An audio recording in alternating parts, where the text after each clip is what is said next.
Good morning, and thank you for joining us on After GMS. Today is Wednesday, July 28th. I'm Tracy McCain here with Megan Malaris. We have Christian Morgan and the Ed Matthews. Wow. When you said July 28th, I actually had to look at my phone. I was like, oh my gosh, yeah, it is the 28th. Yeah, it's the end of the month, the middle of the week. It's also Megan Malaris' wedding anniversary. Yeah, third wedding anniversary. Kind of crazy how fast time flies. Yeah. Do you feel accomplished? And I mean, you guys have done a lot in 3 years. Yeah, Yeah. I know. We have a little toddler at home. He's now 18 and a half months. That's wild. Yeah, no, we're excited.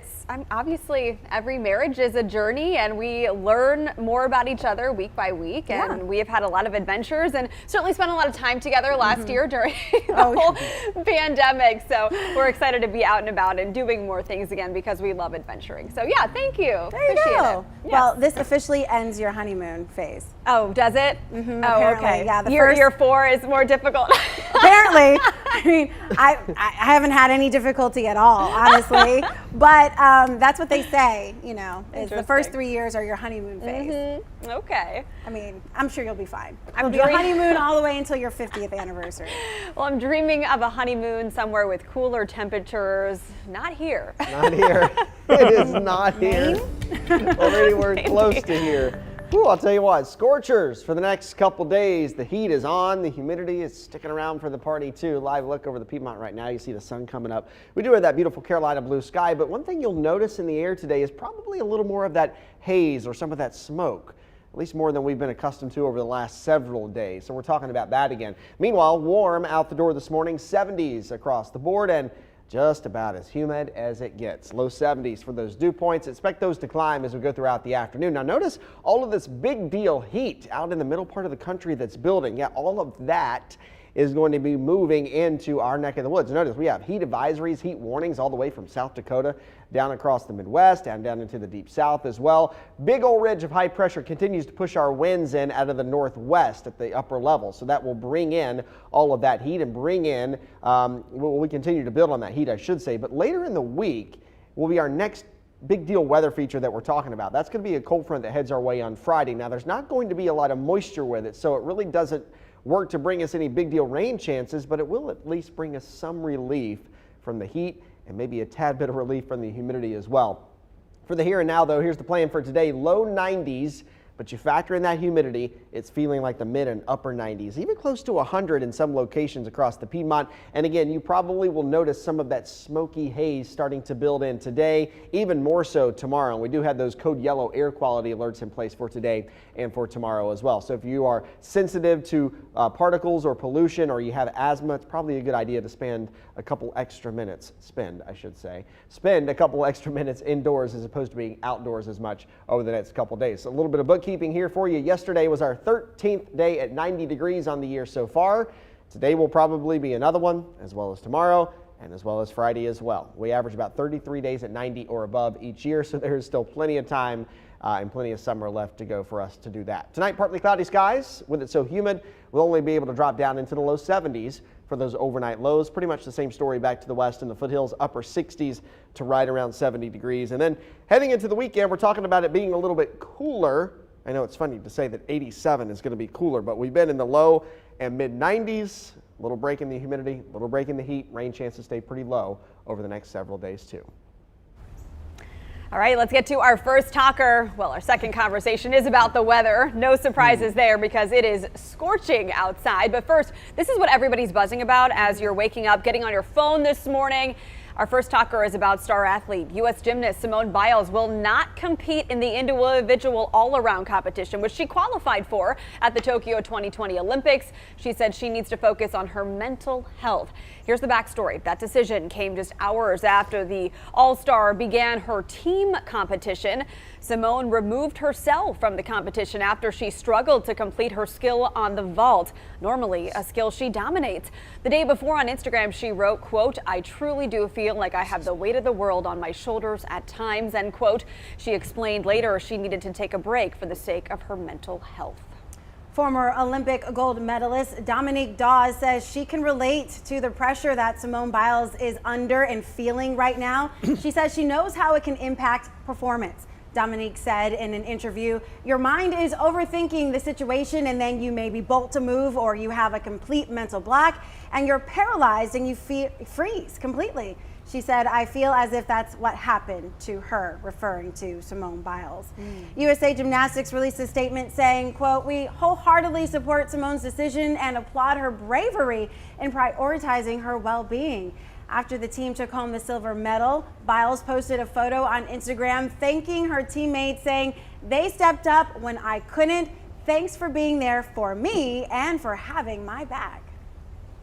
Olympic swimmer Michael Phelps also has been open about his mental health challenges and said in an interview he understood where Biles was coming from, saying Olympic athletes carry a lot of weight on their shoulders and it's challenging. Even before Biles removed herself from the competition, former U.S. Olympic gymnast Aly Raisman wrote on Twitter that Olympic athletes are human. They're doing the best they can. It's really hard to peak at the right moment and do the routine of your life under such pressure. Yeah, so that's leading our conversation, and for good reason, because we're seeing support coming from not only athletes, but for people who never can imagine that amount of pressure on themselves ever in life. Because mental health is real and it affects those all-star athletes. It affects your local elementary school teacher. It affects the person next door. It affects everyone. So we really have to give ourselves some grace here and kind of take some of that pressure off of ourselves and realize, you know, we all make mistakes. We're all human, and it's okay to take a break and have that me time. I think Simone Biles is incredibly brave and strong for putting her team and her mental health before, you know, what some would have called an ego. She is dedicated to making sure that she's the healthiest that she can be and dedicated to her team. And she was doing that all during the competition, clapping for everybody, supporting everybody. She was like the biggest fan out there on the mat. Well, and mental and physical health oftentimes go hand in hand. And if you're not in the right headspace to complete a sport as dangerous inherently as gymnastics is, you subject yourself to injuries or worse out on that mat. So she definitely made the call she felt was best for her and her teammates. And she mentioned in her tweet how her teammates stepped up. A little backstory on that about how the team competition works. So there are 4 gymnasts. 3 of them participate in each of the individual apparatuses. So you have the vault, you have the uneven bars, the balance beam, and floor. So the coach picks the 3 of those 4 athletes who are normally best at those particular events, and the athletes are different based on their skill sets. Well, Simone is so good at everything, she was competing in all 4, or was supposed to compete in all 4 last night. So when she took herself out after the vault, Jordan Childs, who wasn't supposed to do the uneven bars, had to step up. She had 30 seconds to warm up on that routine, and she nailed it. She was amazing, and so were everyone else, and everybody was so congratulatory. Simone, as Tracy said, was on the sidelines cheering them on, giving them a pep talk. And to get a silver medal after all that was amazing. Yeah, I mean, and it's that Olympic spirit. You wrote something just now in the feed, Christian, about, you know, not even imagining having that amount of pressure on you. Yeah, you know, she's done so well and accomplished so much, and she's young too. You know, you know, I can't imagine being that young. One, being, you know, being that successful in that arena in sports and in the Olympics. But you know, she does all that, and she's so successful, and she has been over the last several years. You know, it comes, you know, with the territory that so much of it is expected of her. And I can't imagine being that young and having all of that weight and all of that pressure on my shoulders just because of what the public is expecting of me. So, you know, for her to step out and say, look, I just got to have some time for myself. I got to take a step back and work on me. You know, I think that's huge, and I think that speaks volumes to who she is. You know, at the end of the day, you got to do what you got to do for yourself. Yeah, and you know, Ed Matthews, you know, if you want to weigh in on this too, because I mean, mental health is something that should not be taken lightly. Definitely not. I think this is a very brave woman, and I have learned more about her character and integrity over the past 24 or 36 hours. I think she's incredible. I support her 100%. I think she's doing the right thing. In my own personal opinion, and this is a personal opinion, we do pretty good in our society of taking care of our physical health. But you know, traditionally, if you look back years and years, hopefully it's not really that way now, but we've kind of swept mental health under the rug. It's like, shh, don't talk about it. And it shouldn't be that way. Physical health is important. Mental health is important as well. If you feel stressed out, if you feel like you're about to break, do what she did and just take it easy. And I know this firsthand because in the final few months of my dad's life, he went through really deep depression, and that is just as important as physical health. So I hope as a society that we will open up and be more honest about mental health, and I think she's helping this. She's saying, look, I need some time for me time, and there's nothing wrong with that.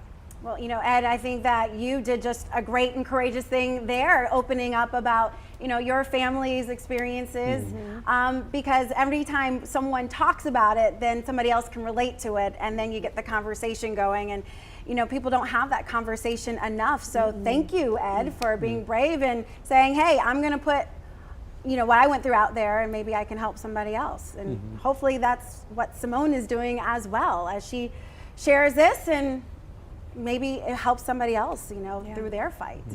Yeah, Sherry said a very adult decision by Simone, thinking of everyone else and not just herself.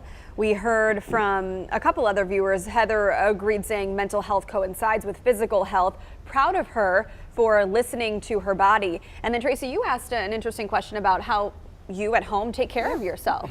Yeah, because, you know, everything I talk about lately is just my children. I rarely talk about myself.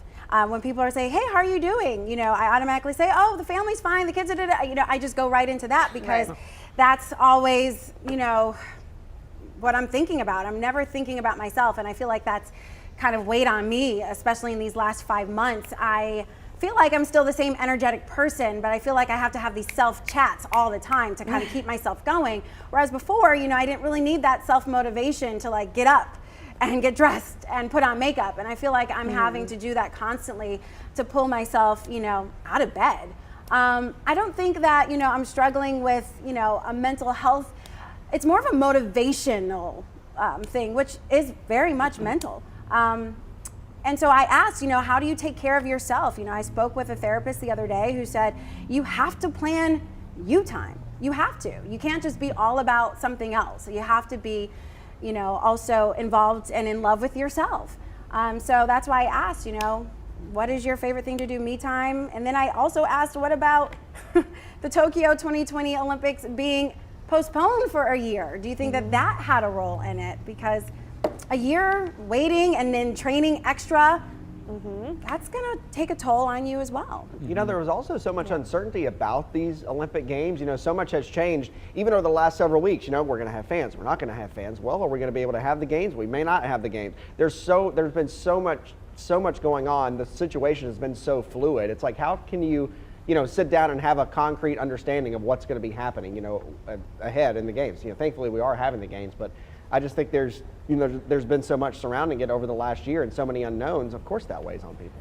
Well, and just the change in atmosphere for these athletes. No fans in the stands, not even their biggest fans, which are their families. Simone spoke in an interview the other day about how before every competition, she always looks up in the stands and points at her parents and makes sure that they are watching her. And she feeds off of their energy and support. None of these athletes' families are able to be there because of the pandemic restrictions. You've seen some of the videos of them having their at-home watch parties, but totally different time zone and you know, hours and thousands of miles away. It's just not the same, Ed. Yeah, definitely not. I can only imagine, and I think Christian made a good point about all of the uncertainties, just uncertainty and being unclear about things that may or may not happen coming up as we got closer to the games, and also just the sheer stress of working out every single day, 7 days a week. I think that was a good point that Christian made. It just really puts a tremendous stress on your body. Yeah. So, I mean, I know we have other things to talk about, but this conversation is so good. You know, I asked about the 2020 Olympics being delayed, and a lot of people are sounding off about it, saying, you know, I didn't even really think about that. Nadine said, she said, definitely. Stephanie said, you know, she did the right thing, and prayers for Simone. April Blackwell added, of course, more expectations was on them because of the extra year. Alice said, could be COVID negatively impacted many of us, let alone those who have the weight of the world on their shoulders. So yeah, I mean, it could have been the extra year. It could have been, you know, just feeling that pressure. Whatever it is, you know, that's between Simone and herself, like, figuring it out. And we know that big things are still ahead for her. And this moment is one that she needs. So take it. Yeah. And don't feel bad about it. Just take it. Yeah. Do it. We're cheering on Team USA and the events to come. Okay, we have another talker coming up momentarily, but we do have some very important morning headlines to get to. A lot happening overnight with this. The CDC's latest guidance says even people who are fully vaccinated should wear masks again inside in places where there are high levels of COVID transmission. Federal health officials say it's especially crucial in areas seeing high or substantial spread. This is the CDC map for the Piedmont Triad. All of those areas in orange and red, so you see Guilford, Forsyth, Alamance County, all have substantial spread. This means most everyone in the Triad should mask up indoors, according to this recommendation. Only Rockingham and Allegheny counties are not in this high or substantial spread level right now. Masks will be required inside all Guilford County schools this fall. The Board of Education approved the superintendent's recommendation on that last night. It mirrors the CDC's latest guidance recommending masks for students and staff at all grade levels. The decision is based directly on the county's increased rate of COVID-19 transmission and the Delta variant. And today, the Triad's second largest district will meet to decide on its masking policy. Winston-Salem Forsyth County's school board has a meeting at 5:30 tonight. The district has not released its recommendations at this point. We'll let you know what happens. Well, right now, North Carolina statewide mask mandate set to expire Friday at 5 p.m., and that includes the state mandate requiring masks in schools. Governor Roy Cooper's office said in a statement the governor and state health officials will review changes to CDC guidance, and we could get an update tomorrow during the next COVID-19 task force meeting. Of course, we'll keep you updated. More than 100,000 people are waiting for a life-saving organ transplant. It is a big number, but there's new hope. Innovative technology is helping more people have successful transplants. Our IT News McMiller has more on the facility housing this precious tool. There is a machine inside of Carolina Donor Services pumping a pair of lungs as if they were inside of a human body. Now you're probably wondering why put them in a machine when they can be given to someone in need of a transplant. Well, there's a reason for that. Sometimes it takes more than the short 4 to 6 hour window lungs have to be transplanted to find a match. That's why the machine you're looking at right now, created by TransMed, is so essential. It can pump a pair of lungs for up to 20 hours, giving more folks like Julie McCormick a second chance at life. She found out she needed a double lung transplant in 2019. It's allowing those of us that are on the list to have more hope that they can branch further out. And you know, mine come from Florida, but this was a trial. My lungs were put in a box, so I'm not sure if it's the same, but I think it is. For all of those out there waiting, it's giving them, you know, a greater chance at life. We've already done 5 cases, and we've been able to transplant 3 sets of lungs from those cases. And so this is great news for us because those are potentially lungs that would not be accepted. The TransMed system can medicate lungs, allowing them to function at their fullest ability when transplanted. But there are still more than 3,000 North Carolinians waiting for a life-saving transplant. So what we really need are more donors if we ever want to see that number hit 0. And if you sign up to become a donor, you could save up to 8 lives. Well, the Triple H phenomenon, as Christian and Ed like to call it, is still with us in the Triad. That's hot, humid, hazy, while we wait for cooler days, hopefully not long away. Our Christian Morgan has us a question. Christian, take it away. Yeah, so yesterday I was asking on my Facebook page your favorite southern hot weather sayings, because I said, it's hotter than blue blazes outside yesterday. And I had a few responses, some of them interesting. Here's a couple. Take a look at this. Glenda says, it's hotter than a $2 pistol. Liz says, it's hotter than a pepper sprout. I like that one. That was funny. And Kimberly says, blue blazes is her favorite. I did not hear it until I was in my late 20s, but it totally makes sense. Scott says, it's hotter than the devil's armpits. Oh my. Good Oh, too. Lord. And Karen said it was hot as a firecracker. Of course, always a good one. I've heard that one before too. That's so funny. Okay, I have one. It's from Mrs. Doubtfire. It's when he has the meringue mask on his face and he says, oh, I'm melting like a snow cone in Phoenix. Can you say it I again? remember that. One and done. Can you do that again for us? No. Okay. I don't know. There's so many, and so many songs too. I know people love hot weather songs. I love Nelly's "Hot and Her." Gotta say it like that, sing it like that. Christian, I don't know. You probably know more hot weather songs than we do, but Well, there's plenty of hot weather songs, plenty of summer songs, but I think hotter than blue blazes is my favorite. Hotter than blue blazes is my favorite saying. Ed, what's yours? I would have to say, and I don't know where I first heard this, it was probably in my younger years, but it's hotter than a cat on a hot tin roof. oh That's no. a good one too. That's hot. Ooh, That's good. Hot as a can on a hot tin roof. That's a lot. a cat. Oh, a cat, A not cat. a can. Yeah. Oh, got it. All right. Yeah. Well, all I can think about is hot girl summer. Ooh. I can't think of anything else. We can go with that. And honestly, I don't even subscribe to that. I don't even know why it's in my mind. But that's literally all I can come up with. That's so funny. Thank you. Hot right. girl summer. All right. Anybody else? Let's see what people are saying. My friend Dana said, ma'am. Like, stop it. Jason Hutchins said it's like walking through soup. I've heard of that before, and the one that Megan told me or informed me that Christian says all the time that I have yet to take notice of was you're wearing your suit. No? Is that that? Whether you can wear. You came close. Whether you can wear. Try again, Tracy. Again, hot girl Hey summer guys, is I'm all wearing mine. my suit. Oh my gosh. Yeah, April said hot enough to fry an egg. That's Oh, yeah. good. Some more love from the Mrs. Doubtfire movie. So That's funny. So hilarious. Oh, and man. I am sorry for my mind. It is in a different place. All right, take us to a different place with our forecast. I'm thinking somewhere, if we're going to be this hot, it's got to be somewhere tropical. yeah, Not like Greensboro. Caribbean. Yeah. Well, wait a minute. Now it's tropical here. I know. That's what I'm saying. We got to go away, though. Yeah, you're talking about tropical without the humidity. Correct. I'm There's not no sure boat there's, or breeze to go along with it. I'm not sure that there's any place on earth like that. I'm thinking like, what's the weather in northern Canada right now, you know? I'd be the only person there, but I don't know. I heard Canada's beautiful in the summer, actually. yeah, it really is. It really is.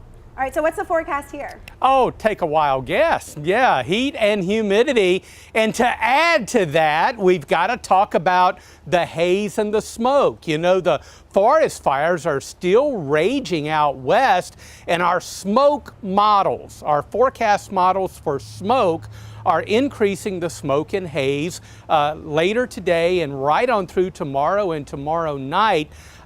So just be aware of that. You may want to limit your time outdoors. Now, currently our air quality forecast is code yellow, moderate category for today and tomorrow, but we couldn't rule out maybe that being moved up a notch to maybe code orange tomorrow, but we'll let you know if that happens. Just kind of, you know, stay indoors for the heat and the smoke, you know, so you got multiple reasons to stay in the AC.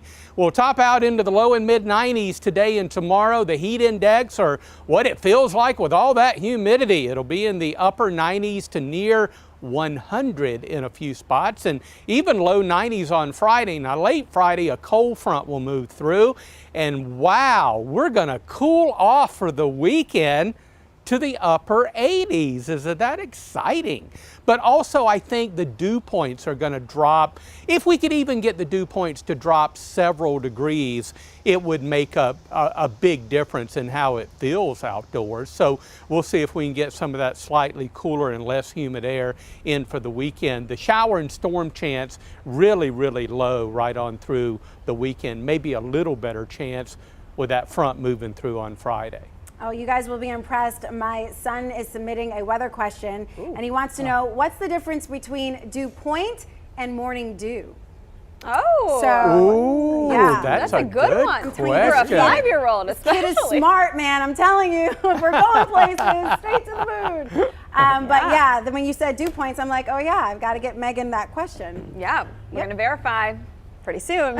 Okay, by the way, Joanne suggested if we're looking for a destination that's still nice and warm without the humidity, northern Michigan would be a good place to go. Are there casinos in Michigan? I don't know. Actually, hey, listen, I'm trying to trust my luck. Okay. Sorry. All right. Okay. We're going to stay here for now.